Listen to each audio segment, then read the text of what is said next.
Bien, agradezco la presentación y la oportunidad. Buenas tardes ante todos. El tema en cuestión que vamos a presentar es un tema bastante extenso, por lo cual me he permitido hacer una revisión histórica para entender cómo hemos pasado del concepto de incurabilidad del cáncer de mama de hace 150 años a ofrecer cirugía de conservación en el día de hoy. ¿Cómo hemos pasado de un tratamiento con albores de misticismo a un tratamiento que iba abocado principalmente a la radicalidad y cómo hemos evolucionado de la radicalidad a un tratamiento mucho más delicado y sublime, como viene a ser la cirugía oncoplástica, la mastectomía ahorradora de piel, la cirugía conservadora del complejo areola-pezón? Entonces, acompáñenme en este viaje interesante a través del mundo de la cirugía oncológica de mamas, donde vamos a hablar desde la evolución de la técnica quirúrgica para mastectomía. Comencemos. Los objetivos de la presente exposición: conocer los aspectos históricos, conocer las teorías más relevantes sobre las cuales se basaron los modelos quirúrgicos y entender cómo el conocimiento científico modificó los estándares de tratamiento a través de la historia. Para hacer un poco más didáctica la presente exposición, me he permitido hacer esta línea de tiempo para entender de que el cáncer de mama y la cirugía oncológica en sí, relacionada a esta enfermedad, está prácticamente presente desde los albores de la humanidad y esta ha ido evolucionando paulatinamente a través del tiempo hasta llegar pues a la era moderna de la conservación. Entonces, comencemos con la etapa clásica.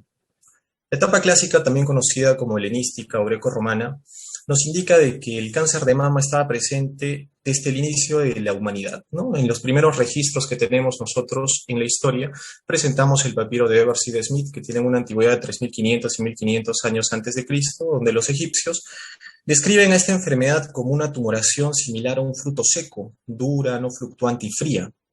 Lo interesante de estos papiros es que describen 48 intervenciones quirúrgicas, dentro de las cuales uno de esos pacientes era varón. ¿Y qué hacían? Básicamente trataban las complicaciones del cáncer de mama en estadios avanzados, ¿no? Principalmente lesiones ulcerativas, sangrantes, exofíticas, mediante cauterización directa con un elemento denominado la horquilla de fuego.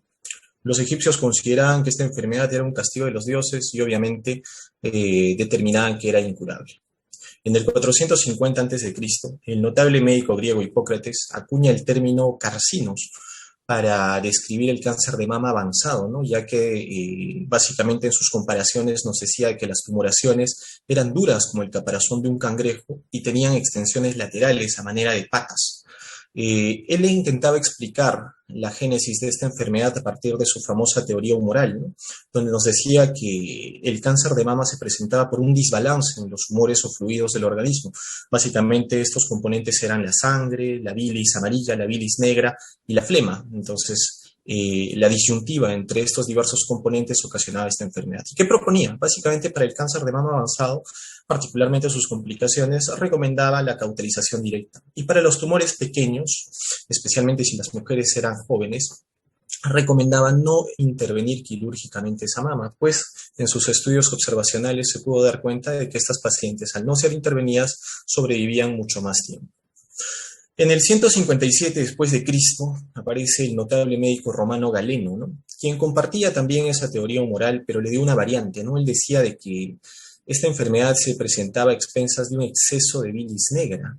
Entonces, describe las tumoraciones como masas duras, con dilataciones venosas, y plantea sus recomendaciones en su obra Tumoribus Praetum Natura, ¿no? Donde básicamente recomienda la exéresis de todas estas tumoraciones independientemente del estado clínico, seguidas de cauterización directa del lecho cruento, precedidas obviamente de un tratamiento que permita eliminar ese exceso de bilis negra, particularmente mediante ungüentos, mediante catárticos, mediante elementos que favorezcan la eliminación supuesta de este componente, ¿no? Entonces, básicamente, este fue el status quo durante casi un siglo y medio de la cirugía oncológica, ¿no?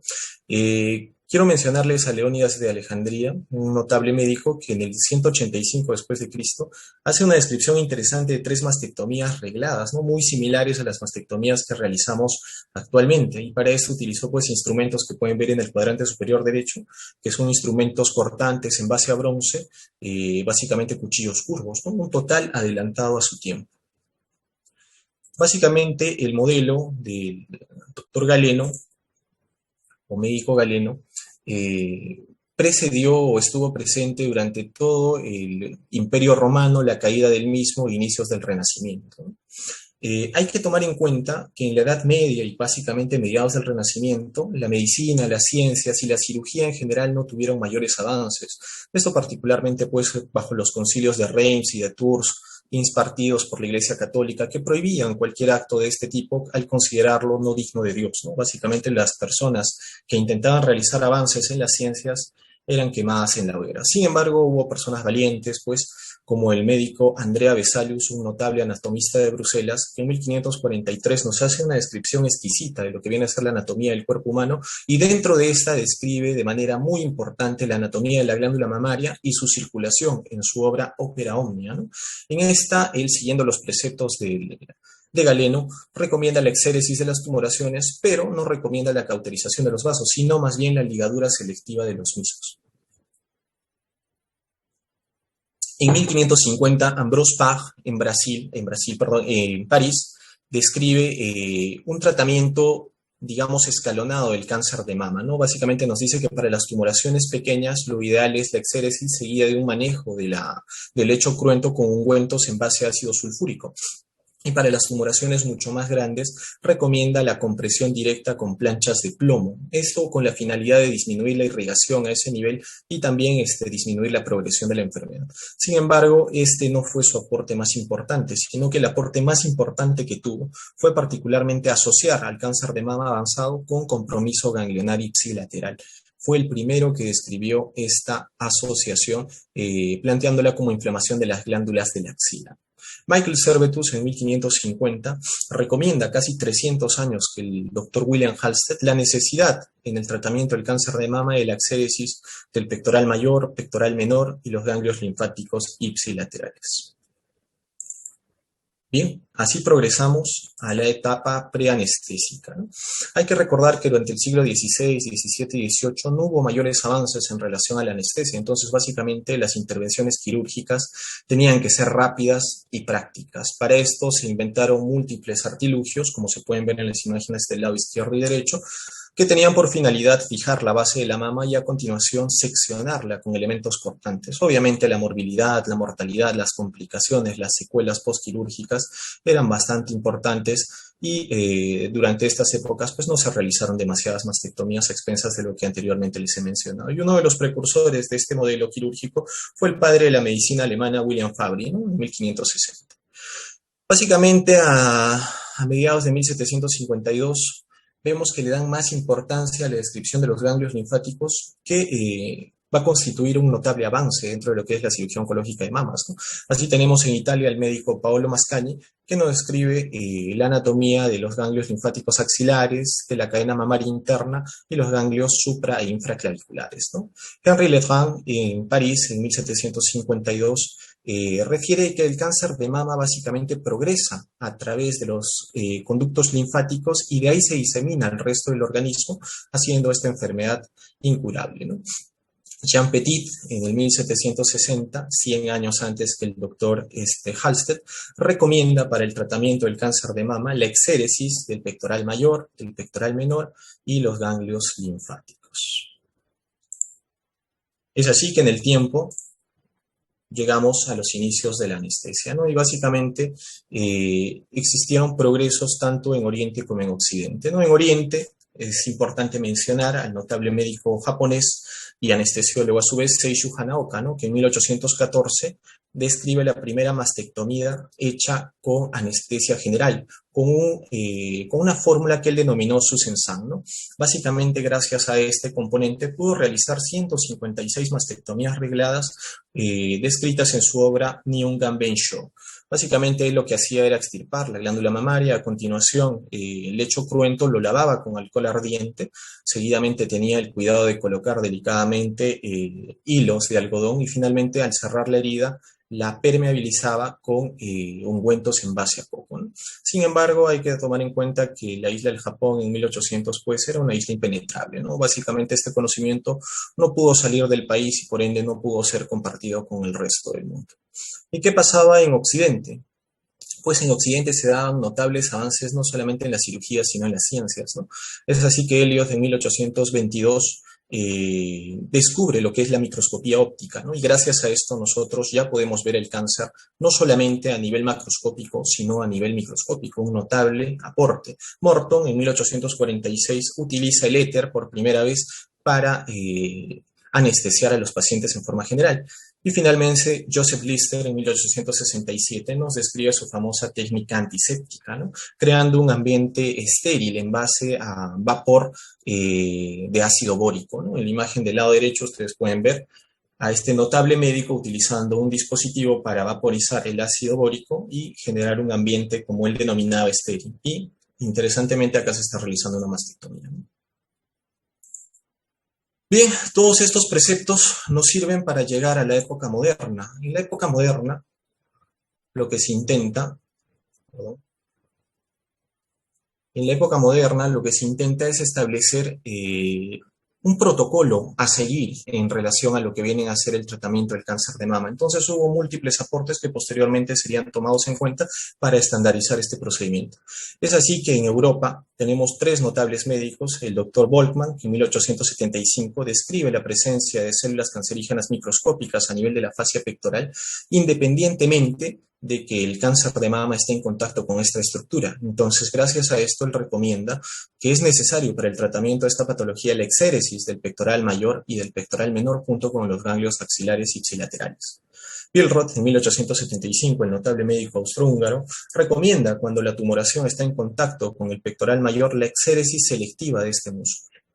Y finalmente Kuster, otro médico berlinés, en 1870 recomienda la resección de los ganglios linfáticos, sean estos positivos o negativos independientemente del estadio clínico. Y esto lo fundamentaba en base a que las recurrencias locorregionales, en el caso de sus estudios, eran excepcionales a nivel axilar. ¿Y qué pasaba en Estados Unidos? Pues en Estados Unidos había intentos de descripción de mastectomías, ¿no? Según técnicas variadas. Acá tenemos al notable médico Joseph Pancoast, que nos escribe su mastectomía que se basaba en la exéresis de la piel, complejo areola-pezón, glándula mamaria y los ganglios linfáticos del nivel 1, 2 y 3. Él no extirpaba el pectoral mayor, menor ni la fascia pectoral, teniendo importantes niveles de recurrencia. Y nótese en la imagen propia del artículo original que el procedimiento lo realizaban sin guantes, ¿no? Teniendo importantes complicaciones principalmente infecciosas en el postoperatorio. Asimismo, tenemos al notable médico Samuel W. Gross, que en 1867 nos describe una técnica quirúrgica muy similar a la mastectomía radical modificada de Meighen, una mastectomía moderna, ¿no? Básicamente él extirpaba lo que viene a ser la piel, el complejo areola-pezón, la glándula mamaria, la fascia del pectoral y los ganglios linfáticos del grupo 1 y 2. Sin embargo, tuvo poca casuística, ¿no? Y no hizo un análisis científico arreglado, por lo cual solamente describe su técnica quirúrgica en su famosa obra Tumors of the Mammary Gland, publicados en Nueva York en 1880. Con todo esto, con estas bases interesantes, llegamos pues a básicamente los inicios de la época moderna en base a la teoría mecanicista planteada por el notable médico William Halsted, que recolecta todos estos conocimientos y en 1894 nos describe su mastectomía radical, que posteriormente acuñarían como mastectomía radical de Halsted, que gracias a que obviamente hay que tomar en cuenta de que no fue el pionero en realizar estos procedimientos, pero sí los pudo demostrar en forma científica con importantes tasas de curación y con recurrencia locorregional bajísima, convirtió su mastectomía en el gold estándar durante casi 70 años, ¿no? Y más adelante les voy a mostrar el por qué lo hizo. En las imágenes que podemos ver en el centro y lateral, propias del artículo original, vemos cómo realizaba su mastectomía, ¿no? Básicamente realizaba una incisión amplia a nivel de la mama comprometida, extirpando todo lo que viene a ser la piel, el complejo areola-pezón, la glándula mamaria, el músculo pectoral mayor y menor, dejando una cavidad importante expuesta, y a continuación los ganglios linfáticos del grupo 1, 2 y 3. Entonces, esta zona era imposible de coberturar con los flaps autólogos del paciente, por lo cual utilizaban injertos parciales de piel según la técnica de Thiersch, ¿no? También es importante mencionar al doctor Walter Mayer, que en 1894, básicamente 10 días después que el doctor William Halsted, publica su técnica de mastectomía muy similar a la de este último médico. Sin embargo, él tenía el beneficio de que hacía un cierre primario con los propios flaps autólogos del paciente, ¿no? Sin embargo, no tuvo mucha casuística ni mucha relevancia. Acá les muestro fotografías del artículo original donde nos damos cuenta lo cruento del procedimiento, ¿no? Básicamente acá estamos viendo el lecho torácico y la glándula mamaria colgando, ¿no? Para finalmente disecar los ganglios linfáticos. Hay que recordar que este procedimiento lo realizaba a bisturí, por lo cual demoraba en una mastectomía aproximadamente 4 a 6 horas, ¿no? Y finalmente pues tenemos la pieza que sigue los principios oncológicos de ser extirpada, no solamente la glándula mamaria, sino también los ganglios linfáticos en bloque. Los resultados, bueno, los resultados saltan a la vista. Básicamente podemos ver primero la disyuntiva muscular. Básicamente cuando extirpamos el pectoral mayor y menor hay problemas en la deducción del miembro superior ipsilateral. Nótese el importante linfedema. Y finalmente pues las secuelas estéticas, ¿no? Que obviamente pasan a un segundo plano, pero tienen que ser mencionadas. Y acá tengo el placer de presentarles pues el artículo original, que básicamente en 1894 fue un punto de partida, un antes y un después en la cirugía oncológica de mamas, ¿no? En este artículo, que básicamente resume los resultados de las operaciones para curación del cáncer de mama realizadas en el Hospital Johns Hopkins desde junio de 1889 hasta enero de 1894, el doctor William Halsted nos presenta 56 mastectomías radicales, que posteriormente se llaman llamadas mastectomías radicales de Halsted, donde tras 3 años de seguimiento presenta 45% de supervivencia y una recurrencia loco regional menos del 6%, principalmente a nivel de las heridas operatorias, ¿no? Esto, en comparación con sus contrapartes, pues era básicamente a otro nivel. Entonces, gracias a estos hallazgos, gracias a esta demostración con fines científicos, su mastectomía se constituyó en el status quo, en el gold standard durante prácticamente 70 años, ¿no? Y dentro de las recurrencias local regionales, que fueron 3 en total, solo un caso no pudo ser intervenido quirúrgicamente porque falleció a expensas de metástasis a distancia.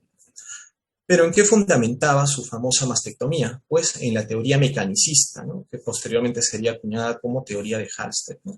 Básicamente esta la fundamentaba en 10 puntos que los vamos a resumir rápidamente. Primero, considera que la diseminación de los tumores responde a una manera definida, ordenadamente y basada en consideraciones mecánicas, es decir, sigue un patrón específico. Las células del tumor atraviesan los vasos linfáticos y llegan a los ganglios por extensión directa, justificando la disección en bloque.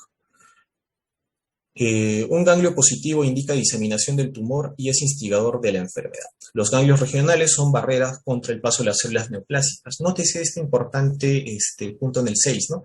La corriente sanguínea tiene poca importancia como ruta de diseminación del tumor.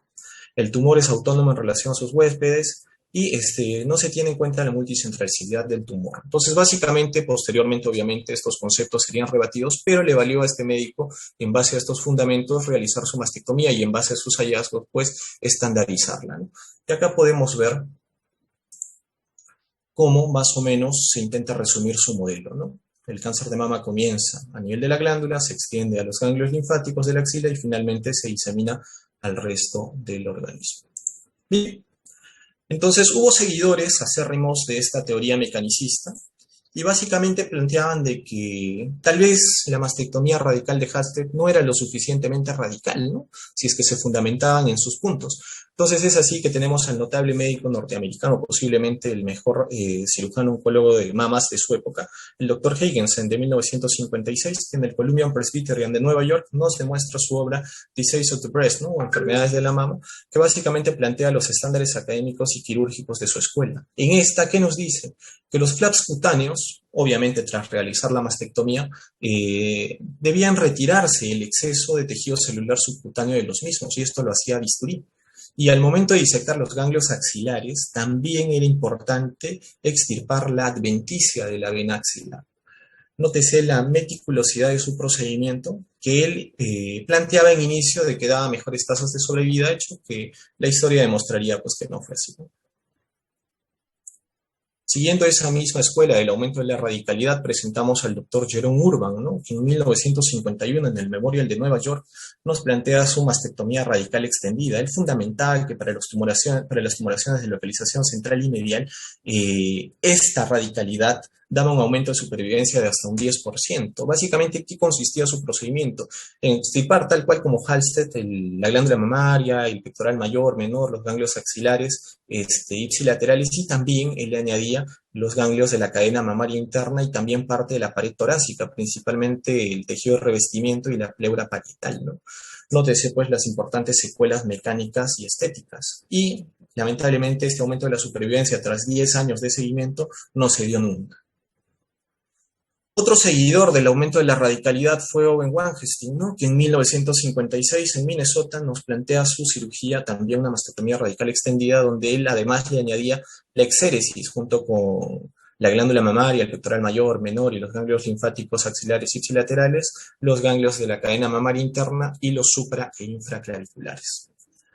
Y vamos un poco más allá, ¿no? Con el doctor Antonio Prudente, que en 1936 en Brasil nos plantea su mastectomía ultra radical. Básicamente él creía que para aquellas pacientes que tenían compromiso del paquete vasculonervioso de la axila o importante edema o compromiso del miembro superior ipsilateral a la lesión, se beneficiarían pues de una mastectomía ultra radical que consistía en extirpar la glándula mamaria, el complejo areola-pezón, el pectoral mayor, pectoral menor. Asimismo consistía en extirpar los ganglios linfáticos y en amputar el miembro superior ipsilateral junto con la escápula y parte de la clavícula, ¿no? Pero ¿cuál fue el común denominador de todos estos que aumentaron la radicalidad?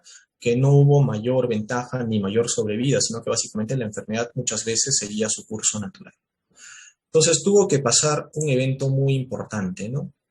Que disminuiría la radicalidad en el tiempo. Y es así que a finales del siglo XIX pues, se descubre el radio, la radioterapia y la radiografía.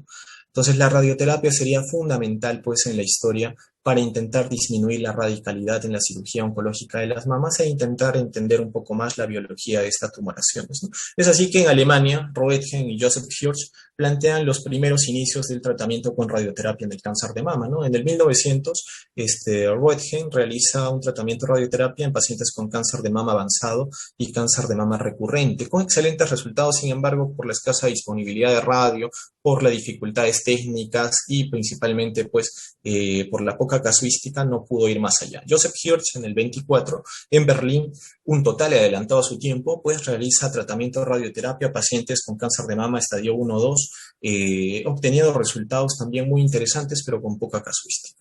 Gottfried Keynes en 1927 en el San Bartolomé de Londres realiza el primer tratamiento con radioterapia exclusiva a pacientes con cáncer de mama estadio clínico 1 y 2, básicamente insertando agujas de radio. Imagínense cómo lo realizaba. Básicamente en este artículo original colocaba las agujas radioimplantadas a nivel de la glándula mamaria, la axila, la región suprainfraclavicular y también a nivel de la cadena mamaria interna y posteriormente administraba radiación durante aproximadamente 3 semanas. ¿Cuáles eran los resultados en su tratamiento conservador? Una tasa de supervivencia de 71% tras 5 años de seguimiento en cáncer de mama estadio clínico 1 y de 29% en cáncer de mama estadio clínico 2, que no alcanzaban tal vez los resultados de la mastectomía radical de Hastek, pero que era un avance. Sin embargo, en contraparte, pues podemos ver en las imágenes las notables secuelas que dejaba a nivel cutáneo, la fibrosis, el dolor, y básicamente las dificultades técnicas, la carencia de radio y la crítica hicieron que este médico abandonara pues estos preceptos. Sin embargo, ya estaba sembrada la semilla y es así que se produce la continuidad de su estudio a través de un médico escocés, el doctor Robert McWhirter, que en 1948 plantearía también un antes y un después en el mundo de la cirugía oncológica, ¿no? Básicamente él en su notable obra, donde presenta 2.000 pacientes que han sido sometidos a mastectomía simple y radiación, y la radiación se administra en este caso a nivel de los ganglios linfáticos supraclaviculares, infraclaviculares, mamarios internos y axilares durante 3 semanas a un volumen de 3.750 rats, que sería el equivalente a 37 Grays, presentó una tasa de curación espectacular a 5 años de 62%, ¿no? Entonces, con esto, este médico en Edimburgo básicamente pudo romper 60 años de dogma quirúrgico, ¿no? Y estas sentarían las bases, pues, de lo que sería posteriormente la cirugía conservadora de mamas, ¿no? Otro hallazgo interesante, se suscitaría también a nivel de lo que es Londres, cuando nos hablan de la relación de los vasos linfáticos y la diseminación del cáncer.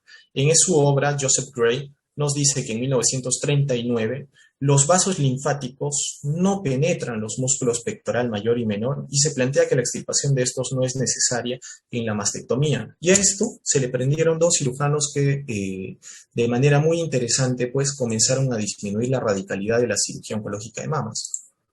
Uno de ellos, y acá se los presento, fue el Dr. Patey, que en 1948 en el Middlesex Hospital of London nos plantea su mastectomía radical que él denominó modificada, ¿no?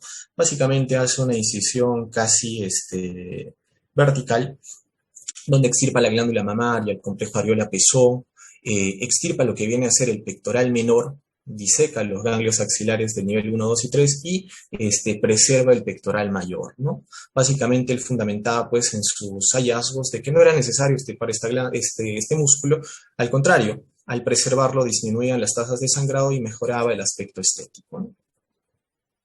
Y acá tenemos, y tengo el placer de compartirles, pues, un notable estudio que fue presentado en 1948. Tras 13 años de estudio, desde 1930 al 43, con un seguimiento promedio de 3 años, hace una comparación interesante entre pacientes con mastectomía radical estándar, o de Halsted, versus 46 pacientes que él operó con su mastectomía radical modificada. Y también hace la comparativa en base a la positividad de los ganglios axilares, ¿no? Entonces, también es importante determinar pues, que obviamente los ganglios axilares positivos son determinantes para el pronóstico de la mortalidad, ¿no? Es así que 24 pacientes de los de mastectomía radical estándar, al ser intervenidos con ganglios positivos, tras 3 años de estudio, pues un total de 3 pacientes de esos 24 sobreviven, mientras que en su mastectomía radical modificada de 22 intervenidos, 7 sobreviven.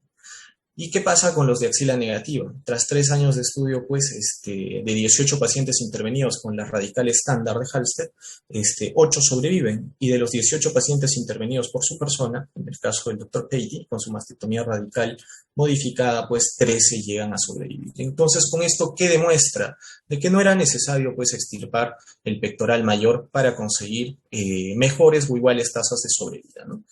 Entonces, hubo otro médico que quiso ir un poco más allá, ¿no? Y es así que John Maiden en 1965 nos plantea, ¿y qué pasaría si conservamos el pectoral mayor y menor? Entonces es así que nace su mastectomía radical modificada, o mastectomía radical modificada de Maiden, ¿no? Que es uno de los procedimientos quirúrgicos que aún hasta la fecha nosotros estamos realizando en nuestra institución.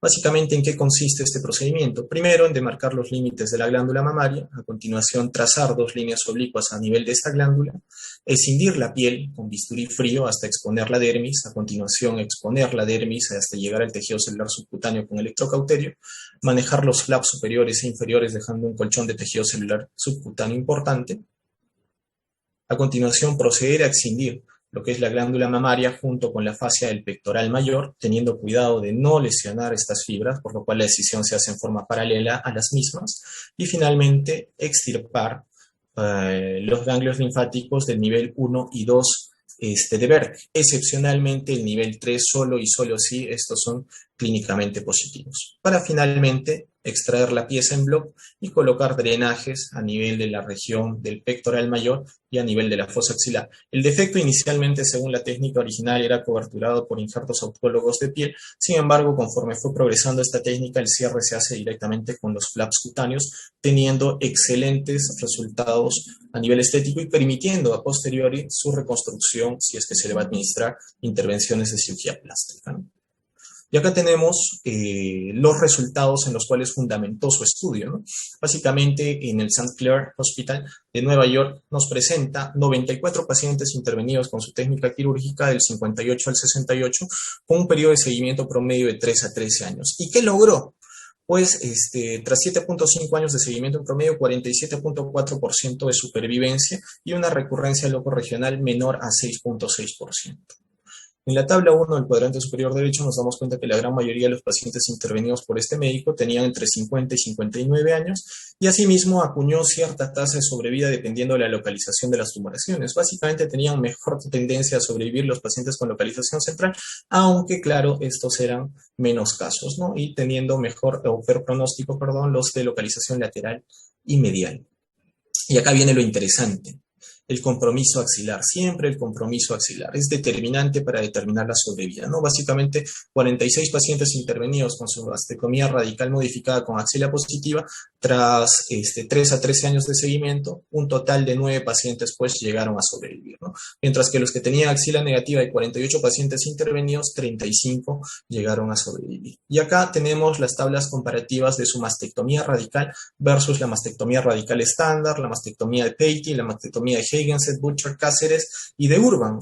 Y los resultados básicamente ahorran que la tasa de sobrevida es muy similar o inclusive en algunos casos superior.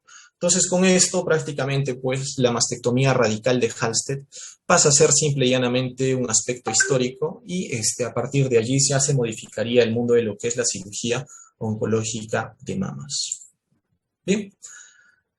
Y finalmente llegamos casi a finales del siglo XX, donde tenemos pues el planteamiento del predeterminismo biológico y el tratamiento conservador, para el cual tenemos dos grandes exponentes, el doctor Bernard Fisher y el doctor Umberto Veronesi. Fisher en 1968 en Pittsburgh nos plantea su famosa teoría alternativa, ¿no?, que intenta debatir la teoría de Halsted y nos dice que el cáncer de mama es una enfermedad sistémica desde el inicio, lo cual explicaría por qué independientemente de la radicalidad, esta enfermedad tiende a recurrir o tiene tantas altas de mortalidad.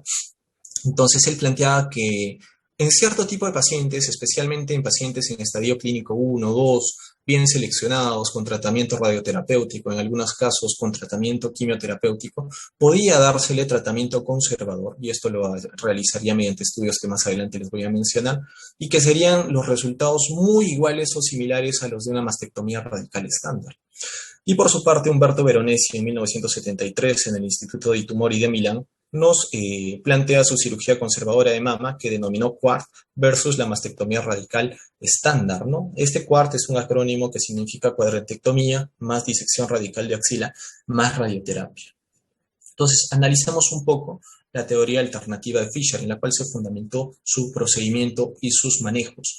Primero, que él planteaba que no hay un patrón ordenado para la diseminación de las células neoplásicas. Las células del tumor atraviesan los vasos linfáticos por embolización, lo cual cuestiona las virtudes de la disección en bloque.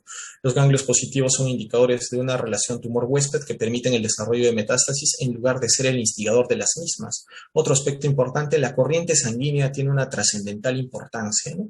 Entonces, básicamente lo que él hace es debatir todos los conceptos planteados por Halsted y en base a esto nos presenta su siguiente estudio, ¿no? Fisher, básicamente en el año 74, nos presenta el ensayo clínico aleatorizado prospectivo más grande de la época, ¿no? El famoso NSABP-B04, ¿no?, que es el Proyecto Nacional Adyuvante de Seno e Intestino. Básicamente en nos hace una comparativa, ¿no?, de 1.665 pacientes seleccionados. 1.079 con axila negativa fueron a mastectomía radical, mastectomía total más radioterapia y mastectomía total sin radioterapia. Y 586 pacientes con axila positiva fueron a mastectomía radical versus mastectomía total más radioterapia. ¿Cuáles fueron sus resultados a 10 años? La sobrevida global no se modificó por el tratamiento local y regional. Y tras 25 años, ¿qué planteó? No hay diferencias en la sobrevida libre de enfermedad, recurrencia, metástasis a distancia y sobrevida global. Por ende, los resultados validan que no hay ventaja en una mastectomía radical. Y esto lo ampliaría más adelante en el NSABP-B06, ¿no?, en 1985, donde hace una comparativa mucho más selectiva, ¿no?, de 1.851 pacientes, de los cuales 586 son sometidos a mastectomía radical, 632 son sometidos a tumorectomía y 625 son sometidos a tumorectomía más radioterapia. Básicamente, los pacientes seleccionados para este estudio eran pacientes en estadio clínico 1 y 2 con tumoraciones que llegaban hasta 4 centímetros. Posteriormente, estos pacientes recibían radioterapia, ¿no?, a 50 grays, tanto a nivel de la mama, no administraba radioterapia en la axila y no administraba una sobreimpresión. Todos iban a disección de axila y si es que en la lumpectomía el margen era positivo, estos tenían que evolucionar a una mastectomía, ¿no?, que no fueron más del 10% de los casos. ¿Cuáles fueron sus resultados tras 5, 8, 12 y 20 años respectivamente de seguimiento? Primero, que la recurrencia en mama ipsilateral, la recurrencia local y la sobrevida global no eran mejores pues en las tumorectomías versus la lumpectomía más radioterapia, ¿no? Es decir, en general, lo que nos dice es que la sobrevida libre de enfermedad no se modificó. Conclusión, la tumorectomía más radioterapia viene a ser el estándar de tratamiento para los pacientes con estadio clínico 1 y 2, que nos da un aceptable resultado cosmético. Por ende, este médico sentó las bases para el cambio de actitud en el manejo del cáncer de mama. Y por su parte, pues en Milán, Umberto Veronesi, también bajo esa misma escuela, pues nos plantea su mastectomía de Halsted versus su Quartz, ¿no? Básicamente lo que hace es seleccionar pacientes con tumores pequeños de hasta 2 centímetros en inicio del estudio con axila clínicamente negativa. Posteriormente, a partir del 76, agregaría a los pacientes con axila positiva siempre y cuando estos hayan recibido poliquimioterapia por 12 ciclos y posteriormente, casi 15 a 20 días después de la intervención quirúrgica, administraría radioterapia con cobalto a 50 grays más una sobreimpresión de 10 grays. ¿Cuáles fueron sus resultados del 73 al 80? Básicamente, tras 20 años de estudio, nos demuestra de que la recurrencia es menor en la cirugía de conservación más radioterapia versus la mastectomía radical. Y segundo, no hay diferencia en la sobrevida entre la mastectomía radical y la cirugía de conservación de mama más radioterapia. Entonces, las conclusiones: la cirugía conservadora de mamas en el tratamiento de elección de tumores pequeños viene a ser el estándar de oro. Entonces, estos puntos de vista, tanto de Fischer, como de Veronesi, fueron tomados en cuenta por el resto del mundo, ¿no? Donde se realizaron múltiples estudios que básicamente comparaban lo que era la cirugía conservadora de mamas más radioterapia versus la mastectomía radical, ¿no? Entonces, los resultados saltaban a la vista, ¿no? Básicamente las tasas de sobrevida eran iguales, ¿no? Tanto en los estudios de Johansen en Dinamarca, el IORTC, un notable estudio europeo, el Gustav Rusi, y el NCI tanto de Milán como de Estados Unidos, ¿no? Y acá les muestro pues un resumen de básicamente todos estos estudios que comparan la supervivencia en la mastectomía radical versus la cirugía conservadora más radioterapia. Y nos damos cuenta pues que las tablas no mienten, básicamente nos dicen que la tasa de sobrevida es la misma. Entonces, esta revolución en el manejo del cáncer de mama pues obligó al National Institute of Health que en 1991 plantea el siguiente consenso, ¿no? Que el tratamiento conservador de la mama es un método apropiado para pacientes con cáncer de mama en estadio 1 y en estadio 2 y es preferible porque conservando la mama proporciona además una supervivencia equivalente a la mastectomía, ¿no? Básicamente hemos cambiado el tratamiento en base a el manejo multidisciplinario. Bueno, un resumen de básicamente todos los aspectos mencionados en ese consenso que se puede revisar más adelante. Y finalmente llegamos a la cirugía del siglo XXI, ¿no? Actualmente nosotros contamos con un panorama mucho mayor pues, que en épocas anteriores. Ahora contamos con tomógrafos de última generación, resonadores, mamógrafos en 3D, quimioterapia, terapia hormonal, terapia target, radiación dirigida, inmunoterapia, que nos permiten ofrecer a los pacientes múltiples opciones de tratamiento. Y pensar que hace 150 años esta enfermedad se consideraba incurable, entonces hemos dado pasos agigantados. Pero conjuntamente con el advenimiento de imágenes, screening, orientación, etcétera, nos damos cuenta de que la incidencia del cáncer de mama ha aumentado. No en vano el Globocan del 2020 pues, nos dice que el cáncer de mama es la enfermedad más frecuente en el sexo femenino con un total de 2 millones de casos nuevos y en Perú pues llega a 6.000, ¿no? Sin embargo, gracias a las terapias modernas podemos decir que la mortalidad ha disminuido y gracias al enfoque multidisciplinario que estamos brindando a estos pacientes, podemos brindar un control de enfermedad con criterios oncológicos y a eso mismo se le puede añadir lo que viene a ser los beneficios de la cirugía plástica, es decir, adaptar un tratamiento a las necesidades del paciente, ¿no? Y es así que surge el concepto de cirugía oncoplástica. Y dentro de esa cirugía oncoplástica, pues surgen procedimientos interesantes dentro de lo que viene a ser la línea de la mastectomía, ¿no? Permítame presentarles la mastectomía preservadora de la piel para el tratamiento del cáncer de mama, ¿no? Que básicamente fue planteada inicialmente por el brillante médico norteamericano Brian Todd en 1991, donde básicamente nos habla de un procedimiento que se fundamenta en una decisión mínima de la piel, seguidas de exéresis del complejo areola-pezón, la biopsia quirúrgica que incluye la lesión y que nos permite también, en caso sea necesario, disecar la axila, ¿no? Básicamente en esta serie de casos presenta 27 pacientes que fueron sometidos a mastectomía total o mastectomía radical modificada, prestándoles a los mismos reconstrucción inmediata, de los cuales 12 fueron a reconstrucción inmediata con colgajos autólogos bajo la técnica TRAM y 15 a tratamiento protésico con expansores para su posterior reemplazo con prótesis siliconadas, ¿no? Las contraindicaciones para realizarse este procedimiento, bueno, las preferencias del paciente, siempre importante, tumores grandes, compromiso extenso de la piel, tumores multifocales, microcalcificaciones extensas, por respuesta a la quimioterapia, etc. Entonces, acá vemos cómo selecciona a cada uno de sus pacientes. En promedio, la edad de pacientes intervenidos fue de 45 años. Y básicamente los procedimientos se basaron principalmente en reconstrucción con TRAM y también el uso de expansores, ¿no? Uno de los pacientes acá intervenidos, en su caso uno, una mujer de 57 años con un carcinoma mucinoso, nótese en la imagen de la izquierda, una fotografía anteroposterior, una fotografía oblicua y una fotografía lateral, y las imágenes en el acto operatorio, ¿no? Se escinde la gran mayoría de lo que viene a ser la glándula mamaria, el complejo areola pezón, preservando la piel y finalmente utilizando básicamente los músculos rectos del abdomen para intentar reconstruir esta mama que ya ha sido seccionada, ¿no? Y los resultados a 6 meses, ¿cuáles serán?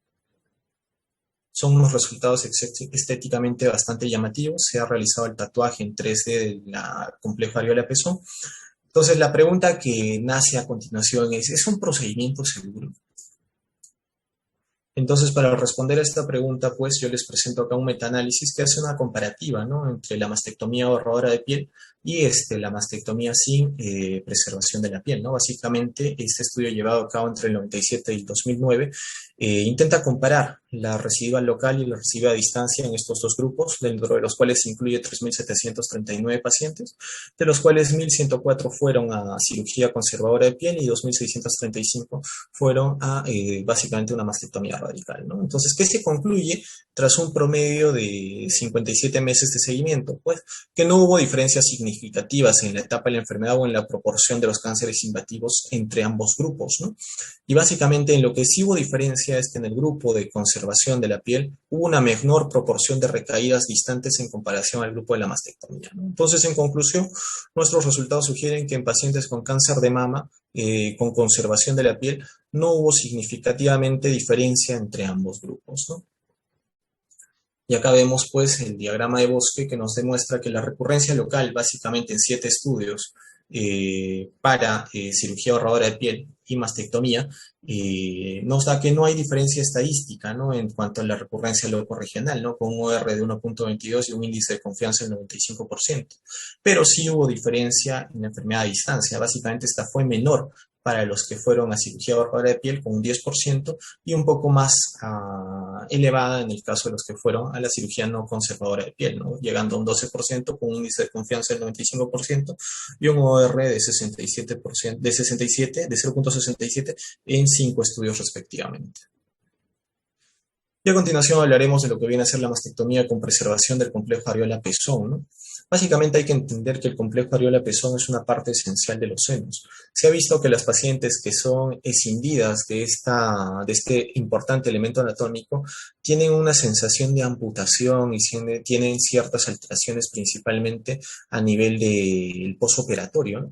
Entonces, planteándose ese principio, Matteo Mingozzi en el 2003 realiza su famosa mastectomía con preservación del complejo areola-pezón en 252 pacientes.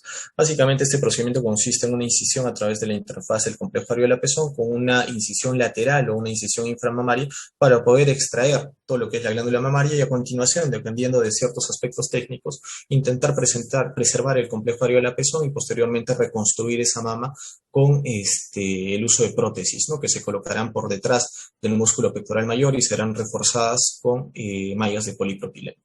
Sin embargo, lo importante, pues, y el éxito de toda cirugía viene dado en la adecuada selección del paciente, por lo cual las contraindicaciones relativas para intervenirse con este procedimiento son la invasión de la piel o compromiso del CAPS, como que se define como una tumoración que está a menos de 2 centímetros del mismo, secreción patológica por el pezón, enfermedad de Payet, radioterapia previa e índice de masa mayor a 30 kilogramos por metro cuadrado, ¿no? También con mamas grandes con tosis grado 3.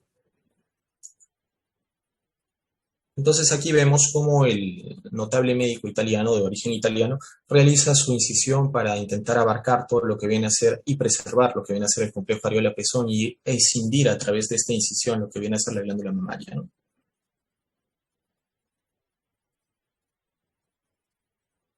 Aquí vemos en la presente imagen cómo realiza su técnica. Primero hace una incisión en S itálica en el margen lateral de la glándula mamaria, previa aplicación de cloruro de sodio y lidocaína alrededor del complejo areola-pezón, procede a la disección con bisturí frío, vierte el pezón y posteriormente el tejido retroareolar lo escindirá para mandarlo a congelación y dependiendo del resultado de la congelación, si es que nos sale carcinomatosis, pues lamentablemente tendrá que escindir todo lo que viene a ser el complejo areola-pezón, pero si es que sale negativo, puede realizar su cirugía de preservación, ¿no? con reconstrucción inmediata. Básicamente acá podemos ver pues los resultados de este procedimiento. Una paciente que ya recibió radioterapia, que se le colocó el implante mamario a nivel retropectoral y en la cual se preservó el complejo areola-pezón. Básicamente pareciera que esta paciente no hubiera sido intervenida quirúrgicamente. Entonces la siguiente pregunta en cuestión ¿es una cirugía segura? Para esto les presento la seguridad oncológica de la mastectomía con preservación de la piel, con conservación del complejo areola-pezón y reconstrucción autóloga, un estudio de seguimiento extendido. Básicamente en este estudio del 94 al 2000 participan 246 pacientes, ¿no?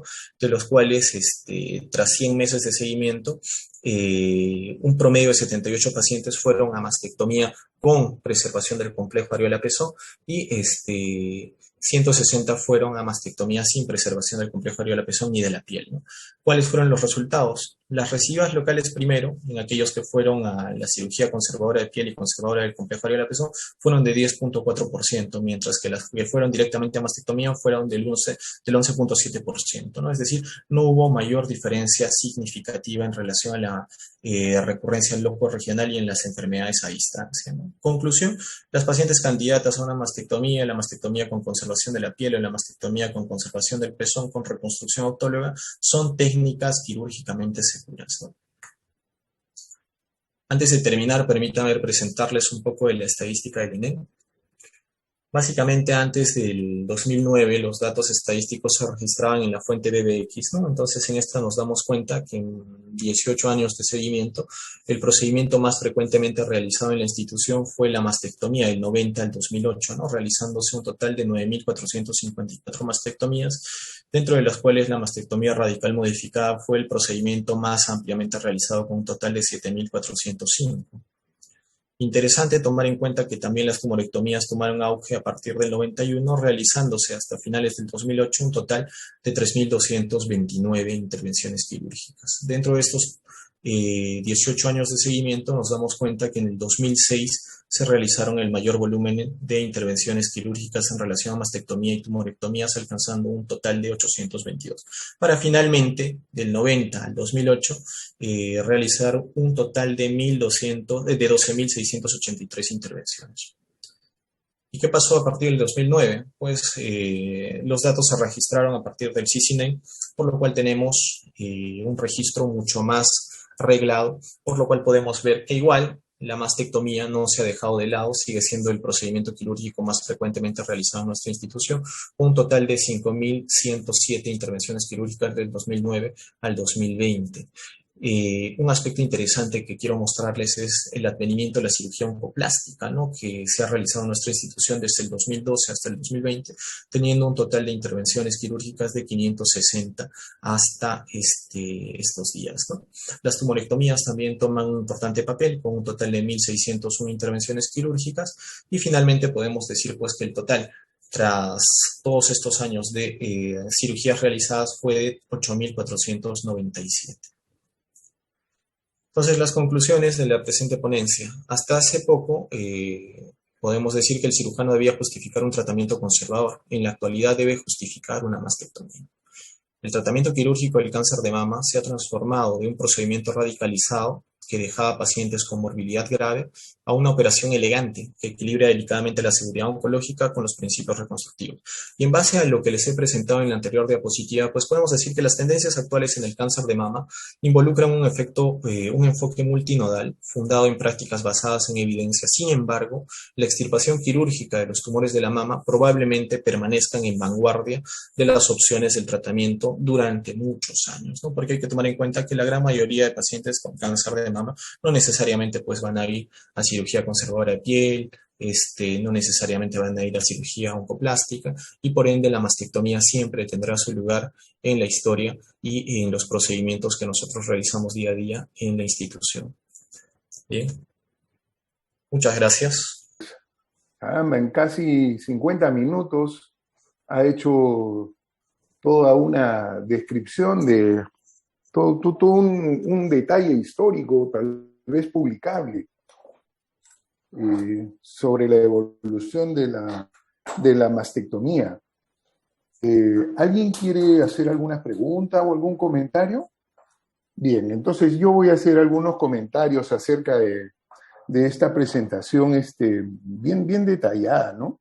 Siempre la historia depende de quién la cuenta, depende de con quién está relacionado y con quién se ha juntado la persona motivo de la historia. Por ejemplo, para mí, tengo que decir que es una novedad lo que presentó el doctor Torres. Nunca escuché que en Japón este señor Seishu Hanaoka en 1814 hubiera hecho una mastectomía con anestesia general. Realmente voy a tener que revisar eso. Voy a revisarlo, soy un interesado. Hubo 3 hitos que permitieron el desarrollo de la cirugía y básicamente 2 de ellos se desarrollaron en el siglo XIX y uno de ellos se desarrolló en el siglo XX. Uno fue en el siglo XIX, uno fue la anestesia, que está atribuida al doctor Morton en Boston. Sin embargo, hay dudas porque los que empezaron con esto fueron odontólogos en Estados Unidos. Y hay alguna duda al respecto, pero eso fue un hito para la cirugía. Gracias a la anestesia nosotros podemos hacer lo que hacemos, no solamente como oncólogos, sino en todos los campos de la cirugía, ¿no? El segundo hito fue los principios de asepsia y antisepsia, que lo dijo el doctor Torres por Lister. Y el tercer hito, que fue a principios del siglo XX, fue el descubrimiento de los grupos sanguíneos y que se haya hecho posible las transfusiones sanguíneas. Entonces, como digo, todo depende de quién cuenta la historia y cómo la cuenta. ¿Por qué digo esto? Porque nunca he visto que Seishu Hanaoka, es más, nunca había escuchado ese nombre, haya hecho una mastectomía. Así que motivo de revisión para poder discutir un poco. El segundo punto que quiero comentar es acerca del doctor Meyer. El doctor Halsted, William Halsted, es un cirujano sumamente famoso, de muchísima influencia en los Estados Unidos. Con muchos amigos, él se entrenó tanto en Estados Unidos como en Europa, y en Europa incluso tuvo la oportunidad, si la memoria no me está traicionando, de conocer los estudios que estaba haciendo el famoso psiquiatra,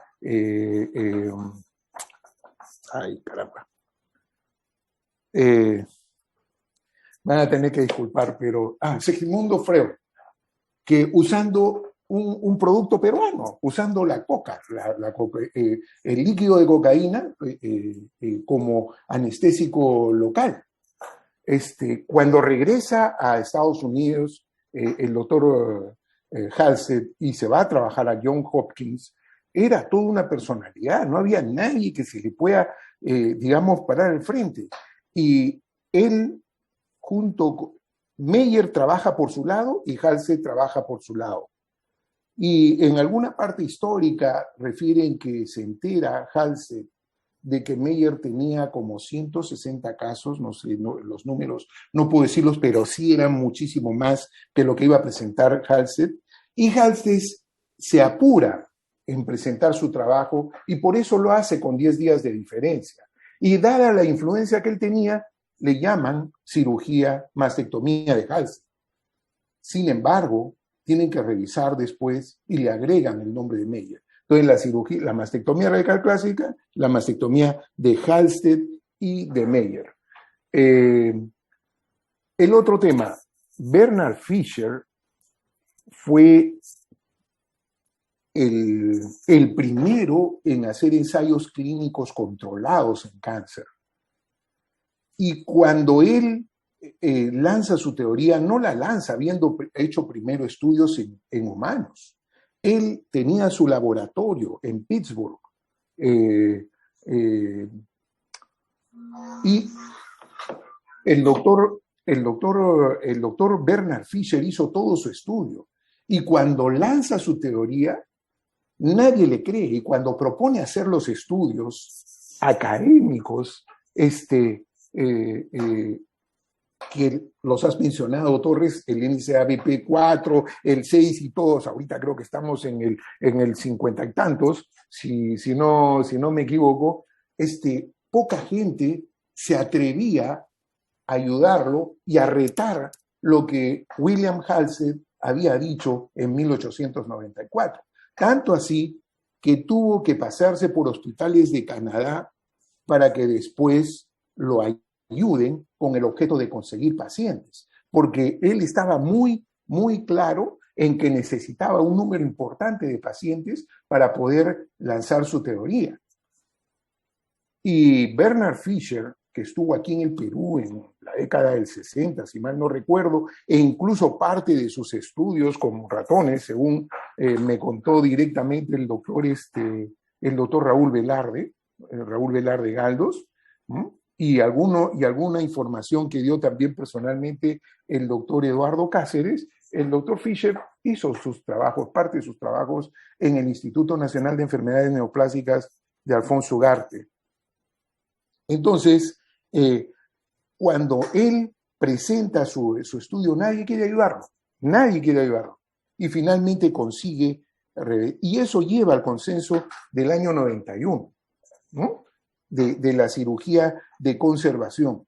Y lo que yo les quiero decir es que no se debe ver como una competencia entre la mastectomía, quién hace más mastectomía o quién hace cirugía de conservación. Como has descrito, la cirugía de conservación en algún momento requería una serie de requisitos para poder llevarla a cabo. Ahora ya hemos visto que con la cirugía oncoplástica se puede hacer resecciones muy grandes y preservar la mama. A propósito, para decirles ahí un dato, que la primera cirugía oncoplástica que se hizo en el departamento fue en el año 2008, en una paciente que tenía tumor en el radio 6. Lo que pasa es que ese caso no fue publicado y por eso no se toma en cuenta, pero en el 2008, después de escuchar al doctor Benjamín Anderson, que nos dio la primera charla que yo haya escuchado aquí en el país sobre cirugía oncoplástica en el congreso que desarrolló la Sociedad Peruana de Mastología en el Cusco. En el 2012, después de tener el contacto con el doctor Benigno Aceanebril, ya varios miembros del departamento se empapan en esto y lo hacen de manera formal, que incluso hay publicaciones en la literatura sobre cirugía oncoplástica hecha en el Instituto Nacional de Enfermedades Neoplásicas. El tema es que finalmente tenemos un horizonte mucho más grande porque estamos soportados por los hombros de gigantes. Eso no es algo que digo yo, está escrito, lo podemos discutir, pero lo que quiero hacer notar es que en la historia uno puede ver todos los esfuerzos que han hecho las personas, diferentes médicos, diferentes investigadores, para llegar a lo que ahora tenemos, ¿no?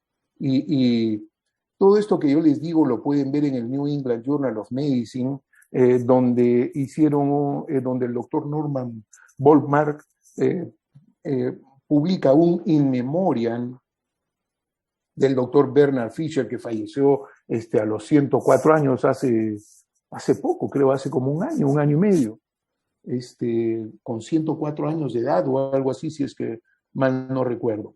Pero todo esto pues es muy interesante y la labor de la gente que investiga y que hace historia resulta pues bien difícil porque, como les digo, depende de quién la cuenta. Muy bien, eso es lo que yo quería comentarles al respecto de la presentación del doctor Torres Maldonado. ¿Alguien quiere decir algo más?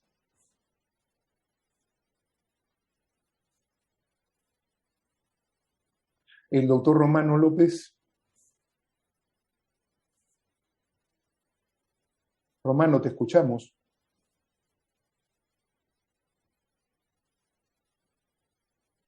Ups, parece que Romano se fue.